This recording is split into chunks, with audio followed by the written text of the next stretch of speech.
कल्पनाओं से भी परे वह समय था जब ब्रह्मांड का विस्तार तो हो चुका था, परंतु सृष्टि अभी भी बेहद नाजुक थी।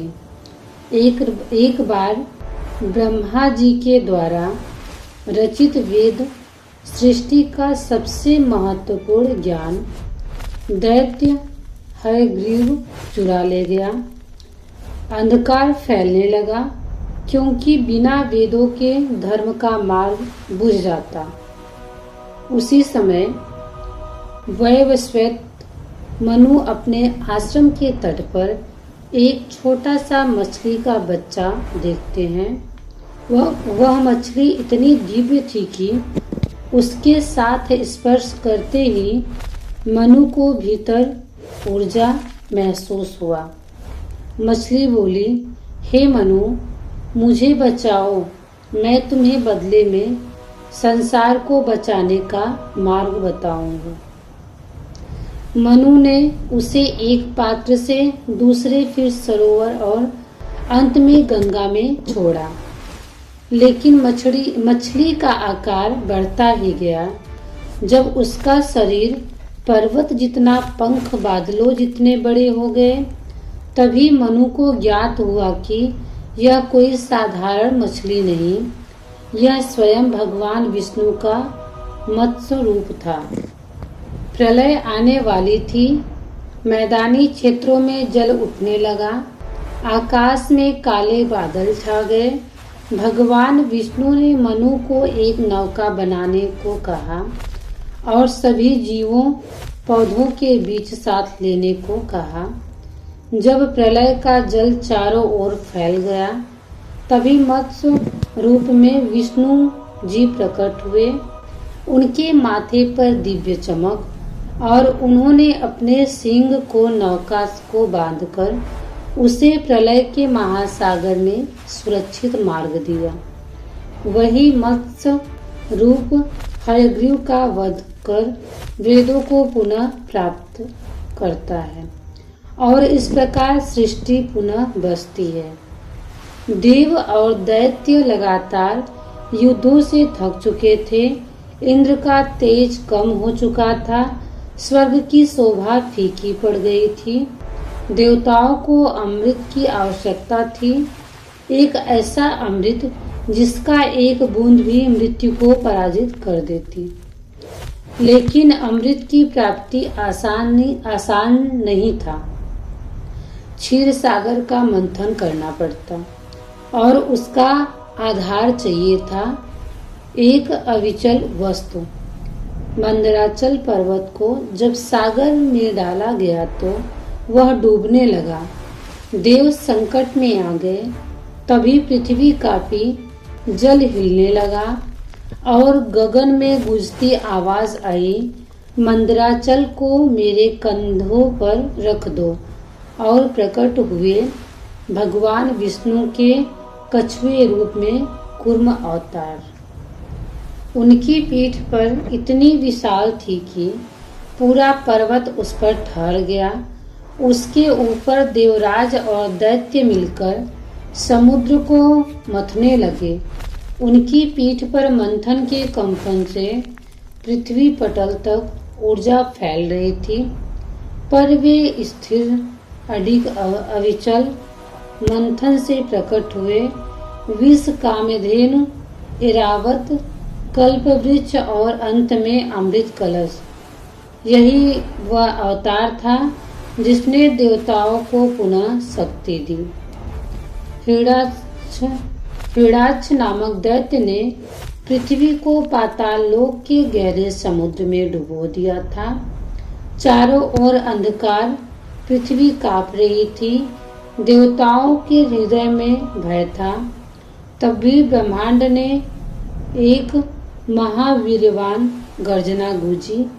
एक विशाल वराह आकाश से उतरा। उसके दांत पर्वत जैसे, शरीर अग्नि जैसी चमकता। यह थे भगवान विष्णु का वराह रूप। वराह देव ने पाताल में प्रवेश किया और हिरण्याक्ष के भीषण युद्ध किया। जिससे समुद्र की लहरें आकाश तक उठ गई। अंधकार में हजारों वर्षों तक उस युद्ध की गूंज चली, पर विष्णु जी विजयी हुए। उन्होंने पृथ्वी को अपनी थूथन पर उठाकर उसे पुनः कक्षा में स्थापित किया। पृथ्वी माता ने कहा, प्रभु, जब जब मैं डगमगाऊंगी आप ऐसे ही मेरी रक्षा करेंगे। विष्णु जी मुस्कुराए और बोले, सृष्टि का आधार तुम हो, तुम्हारे बिना जीवन संभव नहीं, तुम्हारी रक्षा मेरा धर्म है। हिरण्यकश्यप एक ऐसा असुर राजा जिसे अहंकार ने अंधा कर दिया था। वह चाहता था कि दुनिया उसका नाम ले, विष्णु जी का नहीं। लेकिन उसका पुत्र प्रहलाद विष्णु भक्त था। राजा ने उसे मारने के लिए अनेक उपाय किए। ऊंचे पर्वत से गिराना, अग्नि में बैठाना, सर्प छोड़ना, कुछ भी काम न आया। एक दिन क्रोधित होकर हिरण्यकश्यप ने प्रहलाद से पूछा, अगर विष्णु हैं तो बताओ वे कहाँ हैं? प्रहलाद बोला, वो हर जगह है पिताजी, यहाँ तक कि इस स्तंभ में भी है।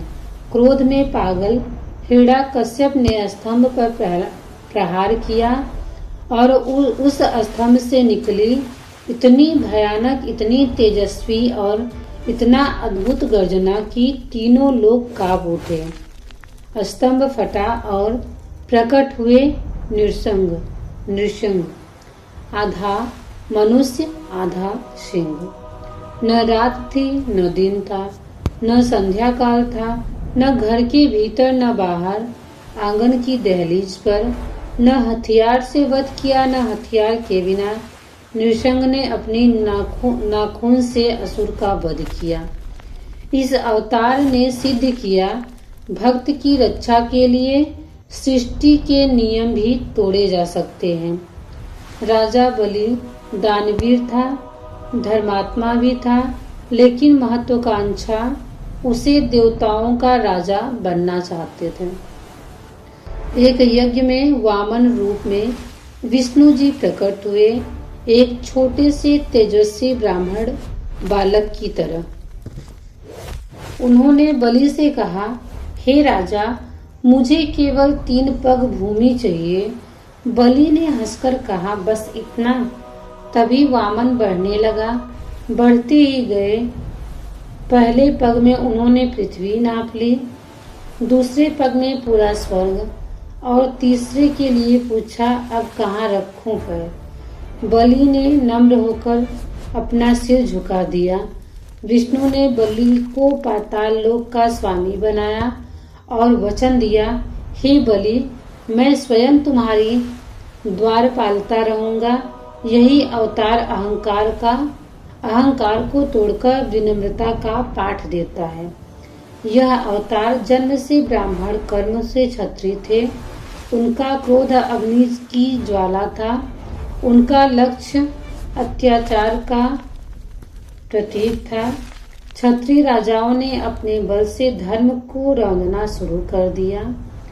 परशुराम जी ने कहा, कुल्हाड़ी उठाई और 21 बार पृथ्वी को अत्याचारी राजाओं से मुक्त किया। उनका नाम सुनते ही दैत्य कांपते, दुष्ट भाग जाते। वे भगवान शिव के परम प्रिय शिष्य थे और उनके पास दिव्य अस्त्र और शस्त्र थे। परशुराम अवतार सिखाता, जब अत्याचार चरम पर हो जाए तब धर्म की रक्षा के लिए कठोर कदम आवश्यक है। त्रेता युग में धर्म की पुनः स्थापना के लिए अयोध्या के राजा दशरथ के यहाँ जन्म लिया श्री राम ने। उनका जीवन त्याग का, मर्यादा का, धैर्य और शौर्य का मिला जुला स्वरूप है।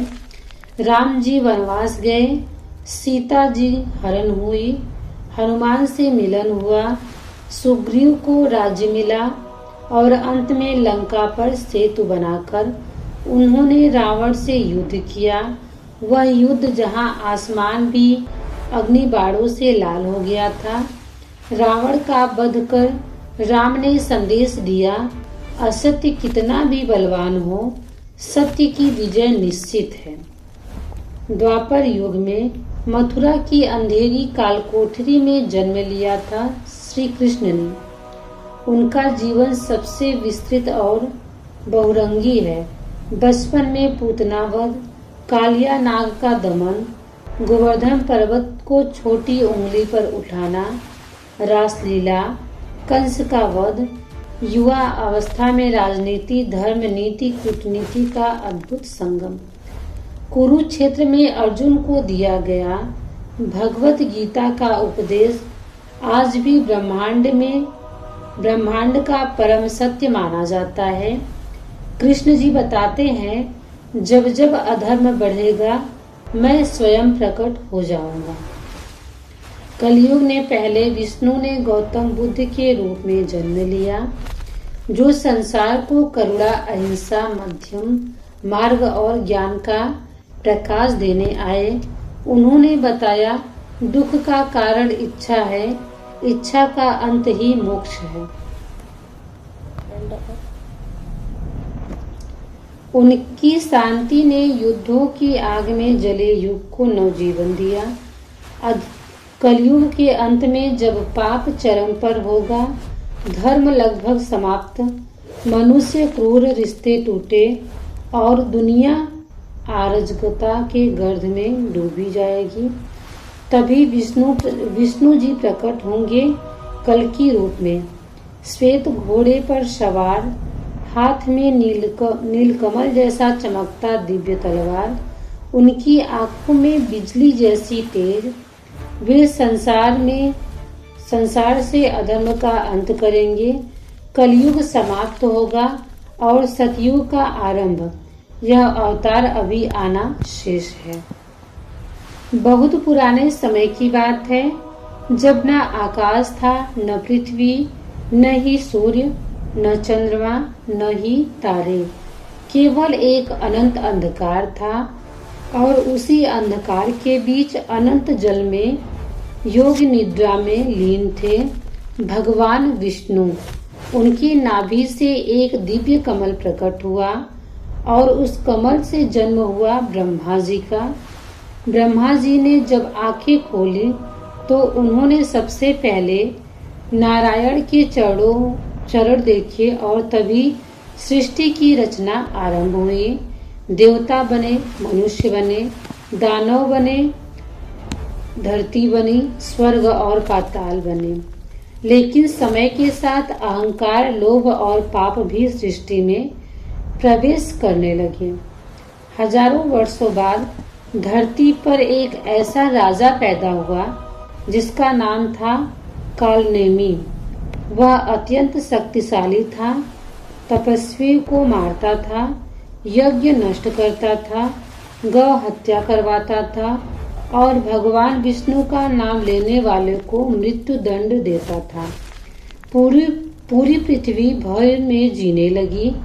मंदिर तोड़े जाने लगे, भक्त भूमिगत हो गए और नारायण का नाम लेना अपराध बन गया। तब देवता ब्रह्मा लोक में एकत्र हुए।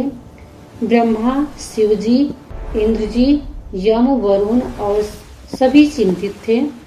तभी भगवान शिव ने कहा, जब अधर्म अपनी चरम सीमा पर पहुंचता है तब स्वयं नारायण अवतार लेते हैं। उसी समय धरती के एक छोटे से गांव में एक निर्धन ब्राह्मण के घर एक बालक ने जन्म लिया। बालक का नाम रखा गया माधव। माधव बचपन से ही अलग था। जब दूसरे बच्चे खेलते तो माधव मंदिर में जाकर खंडहर में बैठकर कहता, नारायण नारायण। माँ बाप हैरान रहते। एक दिन माँ ने पूछा, बेटा तू किससे बात करता है? माधव बोला, माँ वो नीले रंग के 4 हाथों वाले भगवान जो हमेशा मुझे मुस्कुराकर देखते हैं। सुनकर माँ कांप गई। एक दिन राजा कालनेमी ने सैनिक गांव में आए। उन्होंने ऐलान किया, जो कोई भी विष्णु का नाम लेगा उसे तुरंत मृत्यु दंड दिया जाएगा। पूरा गांव कांप उठा, लेकिन उसी भीड़ में नन्हा माधव जोर से बोला, नारायण नारायण। सैनिकों ने उसे पकड़ लिया, राजा के सामने ले जाया गया। राजा ने कहा, बालक, तुझे मृत्यु से डर नहीं लगता? माधव मुस्कुराया, मृत्यु से पहले मेरा नारायण खड़ा रहता है। राजा क्रोधित हो गया। उसने आदेश दिया, इसे गहरे समुद्र में फेंक दो। सैनिक माधव को समुद्र में फेंक देते हैं। सब सोचते हैं अब बालक मर जाएगा, लेकिन तभी समुद्र की लहरें थम जाती हैं। आकाश में बादल गरजते हैं, शंखनाद गूंजता है और स्वयं भगवान विष्णु प्रकट होते हैं गरुड़ पर सवार होकर। वे माधव को अपनी गोद में उठा लेते हैं और कहते हैं, हे बालक, जब पूरा संसार भी विरोध में हो, तब भी जो मेरा नाम ले, मैं स्वयं उसकी रक्षा करता हूँ। भगवान विष्णु सीधे राजा को मार सकते थे, लेकिन नारायण ने सोचा, अगर मैं केवल राजा को मार दूं, तो अधर्म और नए रूप में जन्म ले लेगा। इसलिए भगवान विष्णु ने एक साधारण मानव का रूप धारण किया, नाम रखा अनंत दास। वे एक गुप्त संत बनकर धरती पर विचरण करने लगे। जहाँ जहाँ जाते वहाँ भक्ति जाग उठती। अंधे देखने लगते, लंगड़े चलने लगते, पापी रोने लगते। लेकिन राजा कालनेमी को अभी तक पता नहीं था कि स्वयं भगवान धरती पर चले आए हैं। एक दिन राजा ने अनंत दास को बुलाया और बोला, संत तू कौन है? मेरे राज्य में विष्णु का नाम फैलाता है। अनंत दास मुस्कुराए और बोले, राजा, जिस विष्णु को तू मिटाना चाहता है, वही तेरे भीतर भी सांस ले रहे हैं। राजा भड़क गया। उसने आदेश दिया, इसे कांटों की सेज पर लिटा दो। कांटे फूल बन गए। आग ठंडी हो गई, जहर अमृत बन गया। राजा जो भी मृत्यु का तरीका अपनाता, विष्णु की माया से सब व्यर्थ हो जाता। राजा कांप रहा था। अंत में अनंत दास ने कहा, राजा, मैंने तुझे कई अवसर दिए, अब अधर्म का अंत निश्चित है। तभी आकाश फट पड़ा, धरती कांप उठी, चारों दिशाओं में प्रकाश से भर गई। अनंत दास का शरीर दिव्य हो उठा। वही रूप प्रकट हुआ, 4 भुजाएं, शंख, चक्र, गदा, कमल, नीला और तेजमय शरीर। राजा गिर पड़ा, बोला, हे प्रभु, मुझे माफ कर दो। भगवान विष्णु ने कहा, क्षमा उसे मिलती है जो पाप छोड़ देता है। और चक्र चला, अधर्म का अंत हो गया। भगवान माधव के पास पहुँचे। माधव बोला, हे प्रभु, मुझे कुछ नहीं चाहिए। विष्णु जी मुस्कुराए, मांगो तो सही माधव। माधव बोला, हर जन्म में आपका नाम और आपकी भक्ति चाहिए।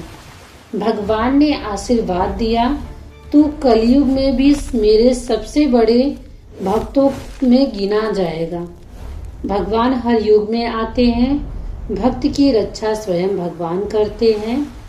अधर्म चाहे कितना भी शक्तिशाली हो, हार निश्चित है। शक्ति भक्ति नष्ट नहीं होती। मन में बसा कर तेरी मूर्ति, उतारू मैं गिरधर तेरी आरती। मन में बसा कर तेरी मूर्ति, उतारू मैं गिरधर तेरी आरती। करुणा करो कष्ट हरो, ज्ञान दो भगवन। भव में फंसी नाव मेरी, तार दो भगवन। दर्द की दवा तुम्हारे पास है, जिंदगी दया की है भीख मांगती। मन में बसा कर तेरी मूर्ति उतारूं मैं गिरधर तेरी आरती। मांगू तुझसे क्या मैं यही सोचूं भगवन, जिंदगी जब तेरे नाम कर दी अर्पण। मांगू तुझसे क्या मैं यही सोचूं भगवन, जिंदगी जब तेरे नाम कर दी अर्पण। सब कुछ तेरा कुछ नहीं मेरा, चिंता है तुमको संसार की। मन में बसा कर तेरी मूर्ति उतारूं मैं गिरधर तेरी आरती।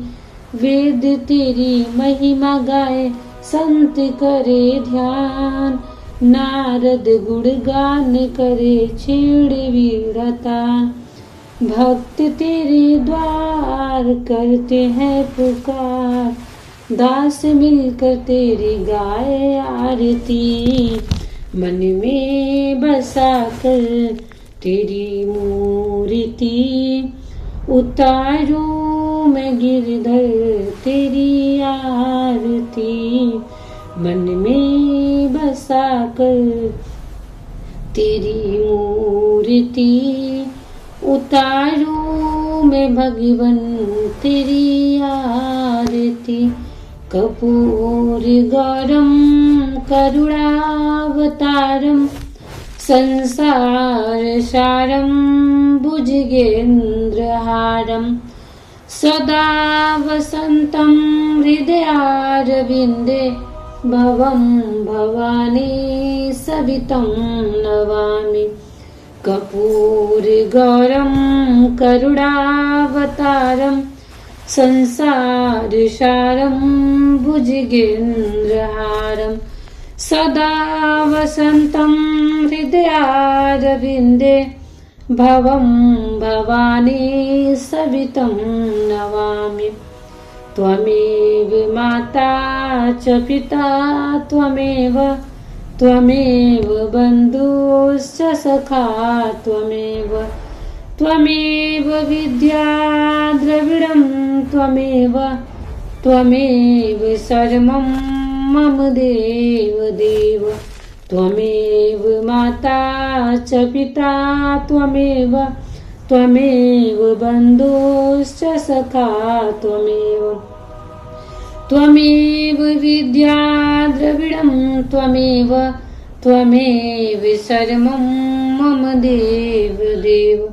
ॐ भूर्भुवः स्वः तत्सवितुर्वरेण्यं, भर्गो देवस्य धीमहि धियो यो नः प्रचोदयात्।